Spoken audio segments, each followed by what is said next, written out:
को पूरा देखे। दोस्तों, एक दिन बादशाह ने अपने दरबारियों से भरी सभा में पूछा, भाग्य बड़ी है व उद्योग? सब दरबारियों ने एक मत होकर बतलाया, पृथ्वीनाथ।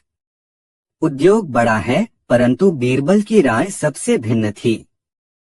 वह अपनी तरफ से अकेला होकर बोला, महाराज, मेरी सम्मति से भाग्य बड़ी है। बादशाह ने बीरबल से पूछा, यदि उद्योग न किया जाए तो भाग्य क्या कर सकती है? भला उस मनुष्य को जो भाग्य के भरोसे बैठ रहे, कभी खाना नसीब हो सकता है? बीरबल ने उत्तर दिया, चाहे कोई कितना ही उद्योग क्यों न करे, परंतु जो बात उसके भाग्य में लिखी न होगी, कदापि नहीं मिल सकती। यह सब देखते हुए भाग्य को ही प्रधानता मिलनी चाहिए। एक दरबारी को बीरबल की यह दलील बहुत खटकी और वह बादशाह से निवेदन कर बोला, पृथ्वीनाथ, जब बीरबल को भाग्य की प्रधानता मालूम है तो इसका कोई सबूत भी होगा। बादशाह ने झट बीरबल से पूछा, हाँ बीरबल, इस बात का कोई सबूत दो। बीरबल बोला, पृथ्वीनाथ, यह कोई ऐसी वैसी बात नहीं है जो कोई गांठ में बांधे फिर रहा हो और तुरंत खोलकर दिखला दे। आपकी ऐसी ही इच्छा है तो कुछ दिनों में सिद्ध करके दिखला दूंगा। उस दिन का कार्य समाप्त हुआ और लोग अपने दो घर गए। एक दिन बादशाह को जमुना में सैर करने की इच्छा हुई, अतएव कुछ दरबारियों को साथ ले एक खास नौका पर बैठकर यमुना जी में जल विहार करने लगा। बीच दरिया में पहुंचकर फिर उसे भाग्य और उद्योग वाली बात स्मरण हो आई। उसने बीरबल से कहा, क्यों बोरबल, अभी तुम्हारा दिमाग ठिकाने आया कि नहीं? बोलो, उद्योग को प्रारब्ध से प्रधान मानते हो वा नहीं? इस बार भी बीरबल ने पहले ही सा उत्तर दिया। बीरबल की इस हठधर्मी पर बादशाह चिढ़ गया और तत्क्षण अपने हाथ की अंगूठी निकालकर जमुना जल के मध्य में छोड़ दिया और बोला, अच्छा बीरबल, यदि अपनी भाग्य की प्रधानता से तू 1 मास के अंतर्गत यह अंगूठी मुझे न मिला सकेगा तो तेरी गर्दन उड़ा दी जाएगी। बादशाह के उस आकस्मिक कोप से सब लोग थर्रा गए। सब लोगों ने देखा कि यहाँ पर जमुना जी का जल बहुत गहरा है।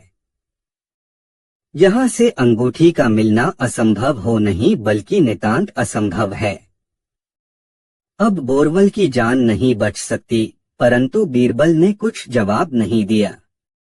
वह चुपचाप बैठा रहा। नाव किनारे पर आ लगी। घर लौटते समय बादशाह ने उस जगह अपने सिपाहियों की पहरा चौकी बांध दो ताकि बीरबल किसी प्रकार उस अंगूठी को जल से बाहर न निकाल सके। बीरबल प्रारब्ध के भरोसे चुप्पी साध कर बैठा रहा। जब 27 दिन व्यतीत हो गए तो बादशाह ने बीरबल से पूछा, क्यों बीरबल, अंगूठी मिली? बीरबल ने इनकार किया। तब बादशाह ने कहा, देखो बीरबल, अब भी उद्योग की प्रधानता स्वीकार कर लो, मैं तुम्हें माफी दे दूंगा। बीरबल ने उत्तर दिया, पृथ्वीनाथ, भाग्य के सामने उद्योग नहीं टिक सकता। मशल मशहूर है, घड़ी में घर जले 9 घड़ों भद्रा। अभी 3 दिन का समय और है, इतने में तो कितना उलट फेर हो सकता है। बादशाह के क्रोध रूपी अग्नि में और भी आहुति पड़ गई। वह एकदम क्रोधित हो गए। जब अवधि का दिन बीत गया तो चौथे दिन फिर बादशाह ने बीरबल से अपनो अंगूठी मांगी। बीरबल ने कहा, पृथ्वीनाथ, मेरे भाग्य से अंगूठी नहीं मिली। बादशाह क्रोधित होकर बोला, तब मरने के लिए प्रस्तुत हो जाओ। बीरबल तो पहले से ही कमर कस चुका था। वह बादशाह के सामने निर्भय खड़ा हो गया। उसकी मुस्के कसकर बांध दी गई।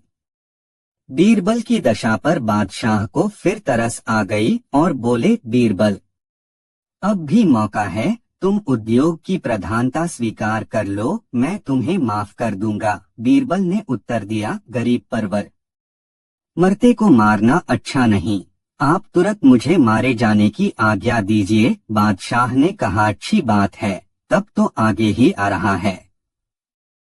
बादशाह ने वधिक को बीरबल को फांसी घर ले जाने की आज्ञा दो। वह घर मकान के चौक के पास ही बना हुआ था। चीरबल की यह दशा देख समस्त प्रजा घबरा ठड़ी, क्योंकि बीरबल के समय में सबको रामराज्य था। न राजा का जुल्म प्रजा पर चलने पाता था और न प्रजा का राजा पर। सबके चेहरे पर सुरदनी छा गई। बीरबल के घर वाले भी चुपचाप मलिन मुख किए सब कार्यकलाप देख रहे थे। वे अब अपना धैर्य कायमन रख सके और सबके सब सुसक सुसक कर रोने लगे। बीरबल फांसी के तख्ते पर चढ़ाया गया।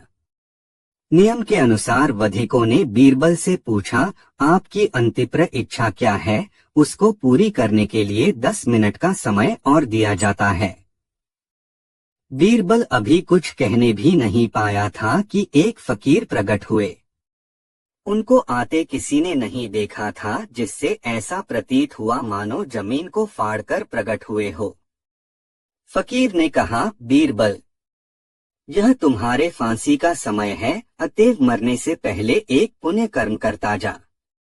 यह सवेरे सवेरे का समय है और मुझे भूख बहुत लगी है, इससे तू मेरे भोजन का प्रबंध कर।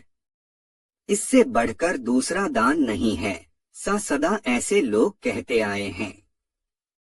मैं मछली खाना चाहता हूँ, इसलिए एक अच्छी मछली पकाकर खिला और मुझ क्षुधित का आशीर्वाद ले। बीरबल बड़ी असमंजस में पड़ गया। एक तो मरण काल, दूसरे फकीर की याचना, सो भी मछली। वह बोला, शाह साहब, आपको ज्ञात होना चाहिए कि मैं एक कुलीन ब्राह्मण हूँ। हम लोग अपने चौके में मछली मांस का प्रयोग नहीं करते, फिर आपको क्यों कर खिलाऊं? फकीर बोला, यह सब सही है, परंतु यदि तू इस मरण काल में मेरी क्षुधा मिटाएगा तो इस पुण्य से तेरा बाल बच्चों के सहित कल्याण होगा। वहां पर उस समय जितने लोग एकत्रित थे, सबों ने बीरबल से फकीर की इच्छा पूर्ति का अनुरोध किया। कुछ काल तो यूं ही बातचीत में टल गया। अंत में मत विशेषता के कारण बीरबल को अपनी जिद छोड़नी पड़ी। एक आदमी बाजार जाकर एक मल्लाह से एक खूब मोटी और बड़ी मछली खरीद लाया। जब उस मछली को बीरबल छुरी लेकर चीरने बैठा तो उसके पेट में कोई ठोस चीज दिखाई पड़ी। उसका संपूर्ण पेट काटते ही बादशाह की वह जल में फेंकी हुई अंगूठी बाहर निकल आई। बादशाह अपनी खिड़की से गर्दन निकालकर बीरबल की फांसी का दृश्य देख रहा था। उसने देखा कि बीरबल एक मछली फाड़ रहा है, परंतु उसके और उस फकीर के अंतर्गत क्या क्या बातें हुई, इसका उसे कुछ भी गम न था। बीरबल उस अंगूठी को हाथ में लेकर खड़ा हो गया और शाह साहब को देखने लगा। वे उसके खड़ा होने से पहले ही अंतर्ध्यान हो गए थे। बीरबल ने एकत्रित मंडलों से कहा, आप लोगों की अनुमति प्राप्त कर मैं एक बार पुनः बादशाह से मिलना चाहता हूँ। कृपा कर मुझे फिर बादशाह के समीप ले चलें। उन लोगों ने मछली का पेट फाड़ते समय कुछ निकलते हुए अवश्य देखा था, पर क्या निकला सो कोई नहीं जानता था। वे बड़ी प्रसन्नता से कर्मचारियों के सहारे बीरबल को बादशाह के पास ले गए। बीरबल को अपने समीप आते हुए देखकर बादशाह ने अनुमान किया, हो न हो बीरबल डरकर अब उद्योग की प्रधानता स्वीकार करने के लिए मेरे पास आ रहा हो, परंतु अब मैं अपनी आज्ञा भंग न करूंगा।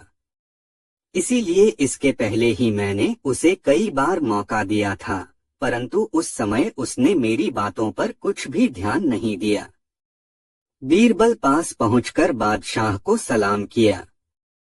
तब बादशाह ने कहा, बीरबल, अब तुम्हारा प्रयास करना वृथा है। इस समय चाहे तुम उद्योग की प्रधानता मान भी लो, परंतु मैं अपनी आज्ञा रद्द नहीं करूंगा। बीरबल ने कहा, प्रभु, जरा पहले मेरी बातें सुन लें।